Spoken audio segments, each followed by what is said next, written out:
Jokowi bongkar sosok di balik isu ijazah palsu. Semua sudah tahu. Presiden ke-7 RI Joko Widodo, Jokowi, menanggapi soal pernyataan Ketua Umum Solidaritas Merah Putih, Solmed, Sylvester Matutina yang menduga ada tokoh besar di balik isu ijazah palsu ini. Jokowi menuturkan selama ini ia sudah mengatakan bahwa ada agenda besar politik di balik isu ijazah palsu yang dituduhkan kepadanya. Selain itu, Jokowi juga menyoroti isu pemakzulan Wakil Presiden Gibran Rakabuming Raka yang juga merupakan putranya itu. Jokowi menilai di balik isu ijazah palsu dan pemakzulan Gibran ini, memang ada orang besar yang dibaliknya yang membackup. Kan saya sudah sampaikan.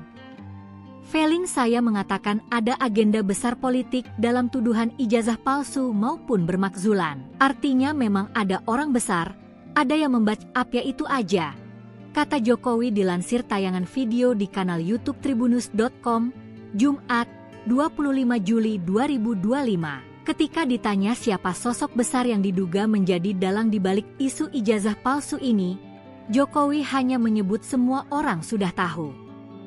Jokowi tak mau menyebut satu nama pun terkait sosok ini. Ya semua sudah tahu, ucap Jokowi.